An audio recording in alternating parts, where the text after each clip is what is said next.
Hello everyone, welcome back to lesson class. I hope आप सभी अच्छे होंगे। आज हमारी डीआरआईट सेकेंड सेमेस्टर की सोशल साइंस की कौन सी क्लास है? Class number 6।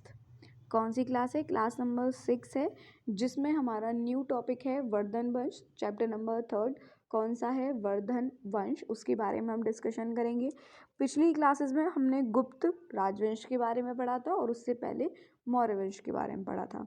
गुप्त राजवंश और मौर्य वंश उसको हम पढ़ चुके हैं। आज जो हमारा टॉपिक है न्यू, वो है वर्धन वंश, जिसके बारे में हमको पढ़ना है। चलिए,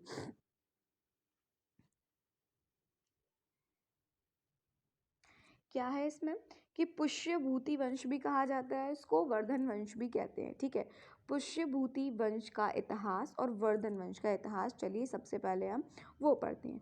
पुष्यभूति वंश का संस्थापक कौन? पुष्यभूति था। पुष्यभूति वंश का संस्थापक कौन था? पुष्यभूति था, जिन्होंने 6ठी शताब्दी में पुष्यभूति वंश की क्या करी थी? स्थापना करी थी। जिन्होंने क्या करी थी? 6ठी शताब्दी में पुष्यभूति वंश की क्या करी? स्थापना करी। गुप्त वंश या साम्राज्य के पतन के बाद इस वंश का उदय, मतलब जब गुप्त साम्राज्य या गुप्त वंश जो था, जब उसका पतन हो गया, उसके बाद में किसका? पुष्यभूति वंश यानी वर्धन वंश का क्या हुआ? उदय हुआ। हूणों के साथ हुए ऐतिहासिक युद्धों के चलते इस वंश ने संपूर्ण भारत में ख्याति प्राप्त करी।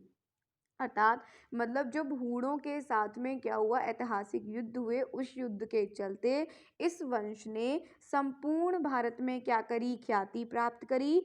पुष्यभूति वंश का इतिहास इसलिए भी महत्वपूर्ण है क्योंकि इसमें हर्षवर्धन जैसे महान शासक ने क्या लिया था?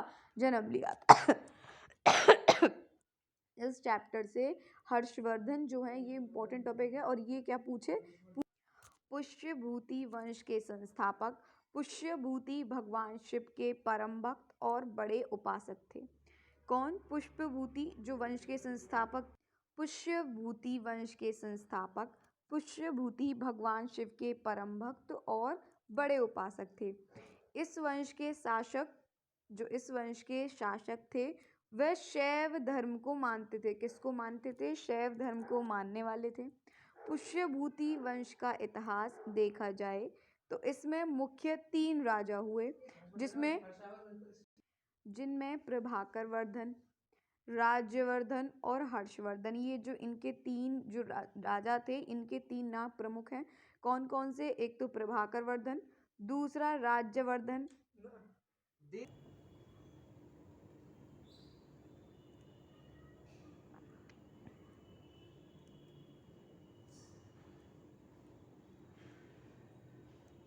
पुष्यभूति वंश का इतिहास क्या रहा है? वर्धन वंश भी कह सकते हैं। वर्धन वंश और पुष्यभूति, ये जो वंश है, दोनों एक ही नाम है। इनका जो इतिहास रहा है वो क्या रहा है, उसके बारे में पढ़ते हैं। देखिए, सबसे पहले पॉइंट हमको ये पता होना चाहिए कि पुष्यभूति वंश का संस्थापक कौन था। कौन थे? पुष्यभूति थे। किन्होंने स्थापना करी पुष्यभूति वंश की? जो किसने करी? पुष्यभूति ने करी। कब? जब ये गुप्त साम्राज्य खत्म हो गया, उसके बाद में, उनके पतन के बाद में किसका हुआ? पुष्यभूति वंश यानी वर्धन वंश का क्या हुआ? उदय हुआ। और इसके संस्थापक कौन थे? पुष्यभूति थे। और पुष्यभूति वंश की स्थापना कब की गई? 6ठी शताब्दी में करी गई। कब की गई? 6ठी शताब्दी में की गई। पुष्यभूति वंश की राजधानी क्या थी? थानेश्वर अंबाला, जो अभी किस में है? हरियाणा में। कहाँ थी? थानेश्वर अंबाला। कहाँ? हरियाणा में। और इनका धर्म क्या था? धर्म था हिंदू सनातन। धर्म कौन सा था इनका? हिंदू सनातन धर्म था। शासन काल इनका कब से कब तक चला? 606 ईस्वी से लेकर 647 ईस्वी तक इनका शासन काल तक चला। मुख्य शासक कौन कौन से माने जाते हैं? 3 हैं। प्रभाकर वर्धन, दूसरे हैं राज्यवर्धन, और तीसरे कौन रहे? हर्षवर्धन। तीसरे कौन थे? हर्षवर्धन। जो मोस्ट इंपॉर्टेंट है, जहाँ से पूछा था, वो है हर्षवर्धन। इंपॉर्टेंट टॉपिक है हर्षवर्धन। इन्हीं से ही अब तक जो है पूछा गया है।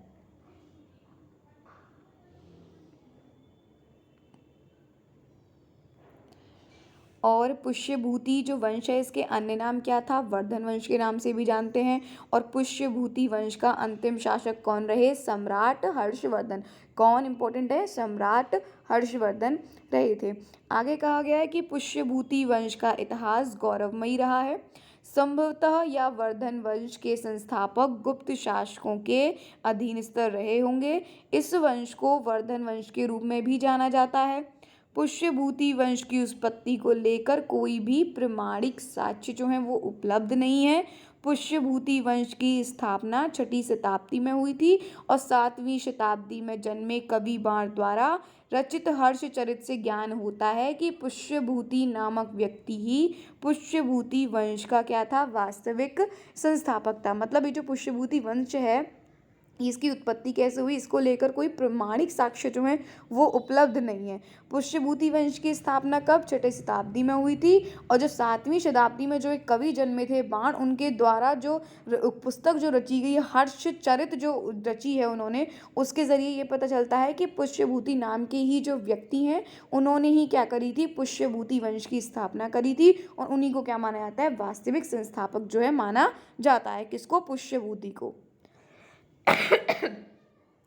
आगे है, पुष्यभूति वंश का इतिहास बताते हैं कि हर्षचरित से ज्ञात होता है कि प्रारंभ में पुष्यभूति ने अपने राज्य की राजधानी क्या, स्थानेश्वर में स्थापित करी थी, जिसे आज के समय में थानेश्वर नाम से जाना जाता है, जो कहाँ है, हरियाणा के अंबाला में स्थित है। पुष्यभूति वंश की स्थापना को लेकर एक पौराणिक कहानी भी प्रचलित है, जिसके अनुसार इस वंश के संस्थापक पुष्यभूति भैरवाचार्य मतलब तांत्रिक नामक व्यक्ति के संपर्क में आकर शमशान घाट पर एक तांत्रिक अनुष्ठान को अंजाम दिया था।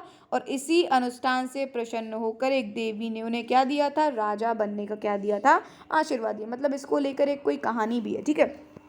ये जो पुष्यभूति वंश का जो इतिहास है ये कहाँ से पता चलता है, हर्षचरित से उन्हें पता चला है कि स्टार्टिंग में जो पुष्यभूति ने अपने राज्य की राजधानी जो बनाई, क्या बनाई, स्थानेश्वर में स्थापित करी थी, जिसको हम आज के समय में क्या, थानेश्वर के नाम से जानते हैं, जो कहाँ, हरियाणा के अंबाला में स्थित है। पुष्यभूति वंश की स्थापना को लेकर एक पौराणिक कहानी भी है, जिसमें वो ये बताते हैं कि जो पुष्यभूति थे उन्होंने एक जो तांत्रिक थे भैरवाचार्य नाम के जो तांत्रिक थे उनके संपर्क में आकर उन्होंने क्या किया था, शमशान घाट पर कोई एक तांत्रिक अनुष्ठान को किया था। और इसी अनुष्ठान से प्रसन्न होकर उन्होंने मतलब बताते हैं ऐसा कि देवी ने उनको क्या दिया था, राजा बनने का क्या दिया था, उनको आशीर्वाद दिया था। ऐसी एक मतलब कहानी है जो इस चीज़ को लेकर क्या है, पॉपुलर है। आगे है,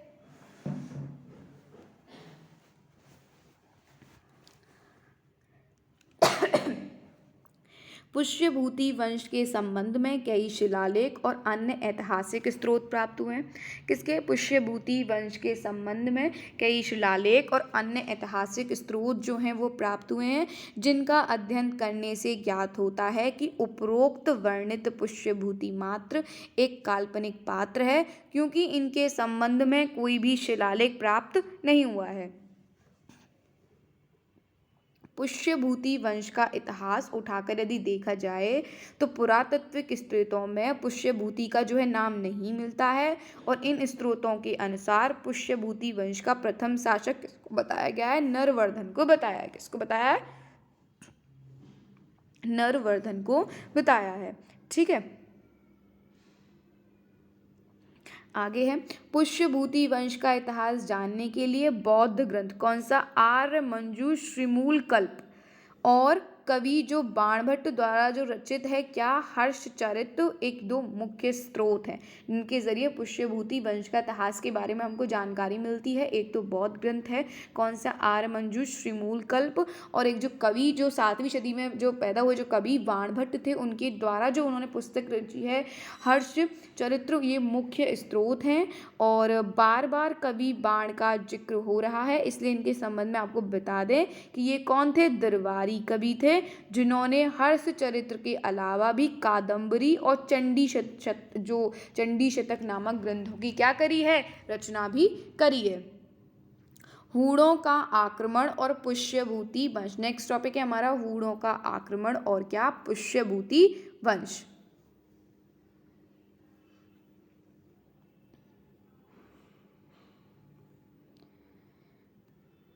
इसमें दिया हुआ है कि प्रभाकर वर्धन को पुष्यभूति वंश या वर्धन वंश का क्या माना जाता है, जन्मदाता माना जाता है, जिन्होंने परम भट्टारक तथा महाराजा धीराज की क्या करी थी, उपाधि धारण करी थी। प्रभाकर वर्धन के दो पुत्र थे जिनका नाम राज्यवर्धन और कौन था, हर्षवर्धन था। इसके साथ ही उनकी एक पुत्री भी थी जिसका नाम राजश्री था। इन्होंने अपनी पुत्री का विवाह मोखारी कन्नौज के राजा ग्रहवर्मा से करी थी। मतलब प्रभाकर वर्धन जो थे वो पुष्पभूति वंश के क्या, उनको जन्मदाता माना जाता है, जिन्होंने एक तो परम भट्टारक और दूसरी महाराजा धीराज की क्या करी थी, उपाधि धारण करी थी। प्रभाकर वर्धन के कितने पुत्र थे, दो पुत्र थे जिनका नाम राज्यवर्धन तथा क्या था, हर्षवर्धन था। और इनके साथ ही इनकी एक पुत्री भी थी जिनका नाम क्या था, राजश्री था। इन्होंने अपनी पुत्री का विवाह मोखारी मतलब कन्नौज के राजा ग्रहवर्मा से करी थी। प्रभाकर वर्धन के समय में ही विदेशी आक्रमणकारी हूणों ने लगभग कब 604 ईस्वी में भारत पर क्या कर दिया, आक्रमण कर दिया था, जिसका सामना करने के लिए प्रभाकर वर्धन के दोनों पुत्र राज्यवर्धन और हर्षवर्धन एक बड़ी सेना के साथ निकल पड़े और हूणों को बुरी तरह से क्या कर दिया था, उन्होंने पराजित कर दिया था। कवि बाणभट्ट द्वारा रचित हर्षचरित से ज्ञात होता है कि बीमारी के चलते प्रभाकर वर्धन की क्या हो गई थी, मृत्यु हो गई थी। और उनकी मृत्यु के उपरांत उनकी पत्नी यशोमती भी क्या हो गई थी, सती हो गई थी। कौन हो गई थी, सती हो गई थी। मतलब प्रभाकर वर्धन के टाइम पे ही विदेशी आक्रमण मतलब हूण जो थे उन्होंने क्या कर दिया था, आक्रमण किया। कब, 604 ईस्वी में भारत पर आक्रमण किया, जिनका सामना करने के लिए प्रभाकर वर्धन ने अपने जो दोनों पुत्र थे राज्यवर्धन और हर्षवर्धन, इन दोनों को भेजा, जिन्होंने क्या किया, हूणों को बुरी तरीके से क्या कर दिया, पराजित कर दिया और उनकी क्या हो गई, विजय हो गई। जो कवि हैं बाणभट्ट, उन्होंने अपनी पुस्तक जो थी उनकी हर्षचरित, उनसे हमको ये पता चलता है कि जो प्रभाकर वर्धन थे उनकी किसी एक बीमारी से कारण क्या हो गई थी, मृत्यु हो गई थी। और उनके बाद में उनकी जो पत्नी थी यशोमती, वो भी क्या हो गई थी, सती हो गई थी। दूसरी तरफ गुप्तचर से सूचना मिली कि मालवा नरेश देवगुप्त ने राज्यश्री के प्रति ग्रहवर्मा का क्या कर दिया था, वध कर दिया था और राज्यश्री को कैद कर लिया गया। यह सूचना मिलते ही प्रभाकर वर्धन का पुत्र और राजश्री के भाई राज्यवर्धन सेना सहित पहुंचे और देवगुप्त को मौत के घाट उतार दिया। दूसरी तरफ गौड़ नरेश शशांक ने षड्यंत्र पूर्वक 606 ईस्वी में राज्यवर्धन की क्या कर दी, हत्या कर दी। 606 ईस्वी में राज्यवर्धन की क्या कर दी, हत्या कर दी। और पुष्यभूति वंश का इतिहास हूणों के आक्रमण की वजह से क्या हुआ था, बहुत प्रसिद्ध हुआ था। मतलब जब ये क्या हुआ कि उन्होंने दूसरी तरफ से गुप्तचरों से ये सूचना मिली कि जो मालवा नरेश देवगुप्त थे उन्होंने क्या किया कि जो राजश्री के पति ग्रहवर्मा थे उनका क्या कर दिया, वध कर दिया और राजश्री को क्या कर लिया गया था, उन्होंने कैद कर लिया। जब उनको ये सूचना मिली प्रभाकर वर्धन को, तो उनके जो पुत्र थे वो और जो राजश्री के भाई थे राज्यवर्धन, वो सेना के समेत वहां पहुंच गए और देवगुप्त को उन्होंने मौत के घाट उतार दिया। जो दूसरी तरफ क्या हुआ कि जो गौड़ नरेश शशांक थे उन्होंने क्या करके षड्यंत्र को रचकर 606 ईस्वी में राज्यवर्धन की क्या कर दी, उन्होंने हत्या कर दी। और पुष्यभूति वंश का जो इतिहास रहा है वो हूणों के आक्रमण की वजह से क्या रहा है, बहुत ज्यादा प्रसिद्ध रहा है। अब बात यह है कि पुष्यभूति वंश और वर्धन वंश के मुख्य शासक जो थे वो कौन कौन से थे, उनके बारे में पढ़ते हैं। पुष्यभूति वंश का इतिहास देखा जाए तो पुष्यभूति समेत मुख्य रूप से 4 राजाओं के नाम उभर कर आते हैं जिनका हम विस्तृत से क्या करेंगे, अध्ययन करेंगे। तो सबसे इंपॉर्टेंट 4 राजा हैं। सबसे पहले हैं कौन, प्रभाकर वर्धन। सबसे पहले कौन है, प्रभाकर वर्धन। प्रभाकर वर्धन को पुष्यभूति वंश का मुख्य शासक माना जाता है। इनके पिता का नाम आदित्य वर्धन तथा माता का नाम क्या था, महासेन गुप्त था। हर्षचरित से ज्ञात होता है कि यह इस वंश के चौथे शासक थे जिन्हें प्रतापशील नाम से भी क्या है, जाना जाता था। और इनके 2 पुत्र कौन, राज्यवर्धन और हर्षवर्धन थे और एक पुत्री जिनका नाम क्या था, राजश्री था। ठीक है, प्रभाकर वर्धन को पुष्यभूति वंश का क्या मानते हैं, मुख्य शासक मानते हैं। और इनके पिता का नाम क्या था, आदित्य वर्धन, और माता का नाम क्या था, महासेन गुप्त था।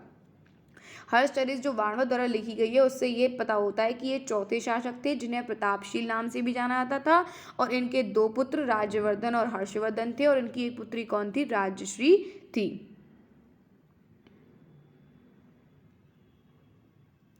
प्रभाकर वर्धन ने अपनी पुत्री राजश्री का विवाह अवंती वर्मन के पुत्र कौन ग्रहवर्मन से संपन्न करवाया, जिसके परिणाम स्वरूप प्रभाकर वर्धन का राजनीतिक कद जो था वो बढ़ गया। और पुष्यभूति वंश के शासकों में प्रभाकर वर्मन पहले राजा थे जिन्होंने महाराजाधिराज की उपाधि धारण करी। और प्रभाकर वर्धन की मृत्यु के पश्चात उनकी पत्नी क्या हो गई थी, सती हो गई थी।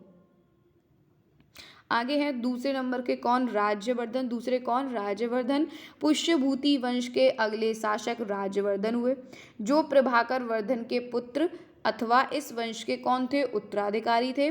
पिता की मृत्यु के पश्चात ये राजगद्दी पर बैठे और राज्यवर्धन के परम सौगात की क्या करी थी, इन्होंने उपाधि धारण करी थी। 605 ईस्वी में मोखारी के राजा ग्रहवर्मा जो राज्यवर्धन के बहनोई थे, उनकी हत्या मालवा नरेश किसने, देवगुप्त द्वारा कर दी गई थी। और उनकी पत्नी राजश्री को क्या बना लिया गया, उनको बंदी बना लिया गया। और जब ये खबर राज्यवर्धन को पहुंची तो उन्होंने अपने दल बल के साथ मालवा पर क्या कर दिया, धावा बोल दिया और देवगुप्त को मौत के घाट उतार दिया। ठीक है, देवगुप्त का मित्र और बंगाल का शासक जो थे शशांक ने धोखे से क्या कर दी, उनकी हत्या कर दी। किसकी, राज्यवर्धन की क्या कर दी, हत्या कर दी। उसके बाद आते हैं तीसरे नंबर पे, बहुत ज्यादा इंपॉर्टेंट है, हर्षवर्धन शिलादित्य। सम्राट हर्षवर्धन को शिलादित्य के नाम से भी जाना जाता है। ये पुष्यभूति वंश का क्या था, अंतिम शासक भी था और मोस्ट इंपॉर्टेंट भी थे। ये बड़े भाई राज्यवर्धन की मृत्यु के बाद 606 ईस्वी में हर्षवर्धन महज कितने, 16 वर्ष की आयु में, कितने वर्ष की आयु में, 16 वर्ष की आयु में राज सिंहासन पर बैठा। पुष्यभूति वंश का इतिहास देखा जाए तो सम्राट हर्षवर्धन पुष्यभूति वंश का क्या था, अंतिम शासक और सबसे महान राजा हुए हैं। राजा बनने के बाद इनके सामने दो मुख्य चुनौतियां थीं। सबसे पहली चुनौती कि अपनी बहन राजश्री को ढूंढ निकालना, जिसको मालवा के शासक देवगुप्त ने क्या लिया था, बंदी बना लिया था। और दूसरी चुनौती ये थी कि हर्षवर्धन बंगाल नरेश शशांक को मारकर अपने बड़े भाई राज्यवर्धन की क्या करके, हत्या का मतलब उनसे बदला ले सके। सम्राट हर्षवर्धन अपनी बहन को ढूंढने और शशांक की मौत को घाट से उतारने के लिए दल बल के साथ कन्नौज की तरफ क्या है, चल पड़े थे। और जैसे ही गौड़ शासक शशांक को हर्षवर्धन के आगमन की सूचना मिली तो वो क्या हो गए, कन्नौज छोड़कर भाग गया। क्या हो गया, कन्नौज छोड़कर वो भाग गया था।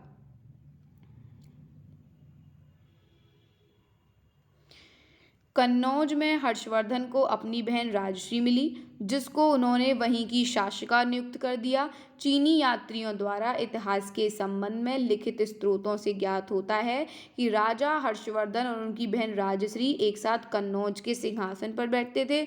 जैसे जैसे समय बीतता गया, पुष्यभूति वंश के महान शासक हर्षवर्धन ने अपनी राजधानी थानेसर से क्या कर दी, कन्नौज में स्थापित कर ली। और साथ ही एक बड़े सैन्य अभियान में इन्होंने क्या कर दिया, शशांक को मौत के घाट पे उतार दिया।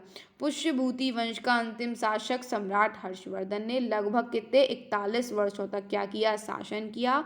और इनका अधिकतर समय युद्ध अभियानों में बीता।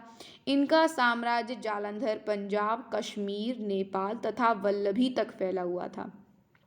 राजा हर्षवर्धन को पहली बार चालुक्य नरेश पुलकेशन द्वितीय, कौन, चालुक्य नरेश पुलकेशन द्वितीय ने 630 ईस्वी में पराजित किया था।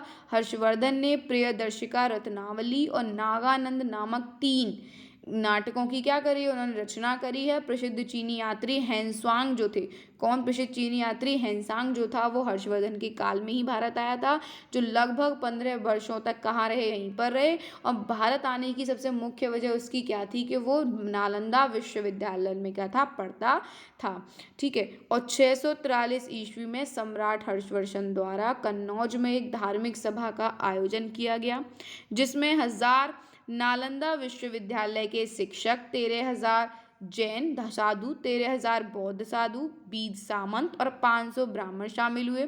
हर 6 वर्ष में आयोजित होने वाले महामोक्ष परिषद का आयोजन भी हर वर्ष हर्षवर्धन द्वारा 644 ईस्वी में प्रयाग में किया गया था। और इनके शासनकाल में शिक्षा उन्नत अवस्था में थी। सभी छात्रों को मुफ्त में शिक्षा दी जाती थी। शिक्षा के लिए गुरुकुल, बौद्ध विहार और उच्च शिक्षा के लिए नालंदा विश्वविद्यालय भी था।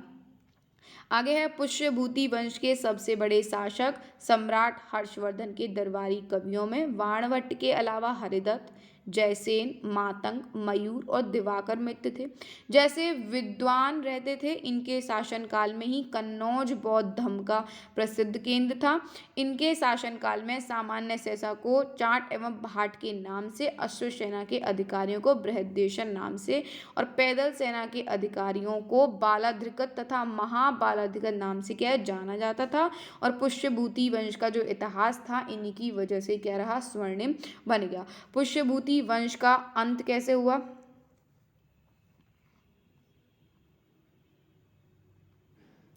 पुष्यभूति वंश का इतिहास अद्भुत और अविस्मरणीय है, जिसमें सम्राट हर्षवर्धन जैसे महान राजा ने जन्म लिया। सम्राट हर्षवर्धन को पुष्यभूति वंश का क्या है, अंतिम शासक माना जाता है। सम्राट हर्षवर्धन की कोई संतान नहीं थी, अतः बिना उत्तराधिकारी के ही 647 ईस्वी में सम्राट हर्षवर्धन की मृत्यु हो गई। और सम्राट हर्षवर्धन की मृत्यु के साथ ही एक और विशाल गौरवशाली जो वंश है उसका क्या हो गया, अंत हो गया। और पुष्यभूति वंश का इतिहास बनाने वाले कुछ ऐतिहासिक स्रोत हैं, कौन कौन से हैं? जो दो हैं, मतलब देखो पुष्यभूति वंश का इतिहास जानने के लिए बहुत सारे शिलालेख और अन्य स्रोत भी मिले हैं, लेकिन जो दो हैं, जो दो ग्रंथ हैं वो प्रमाणिक है। पहला एक तो है बौद्ध ग्रंथ, कौन? आर्यमंजु श्रीमूलकल। दूसरा है बाणभट्ट द्वारा रचित हर्षचरित। कौन सा? बाणभट्ट द्वारा रचित हर्षचरित जो पुस्तक है वो। चैप्टर नंबर 3 हो गया हमारा कंप्लीट।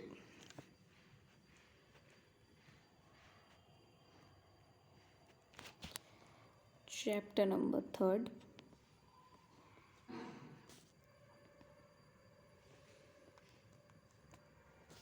कंप्लीट। अब करेंगे नेक्स्ट चैप्टर नंबर 4।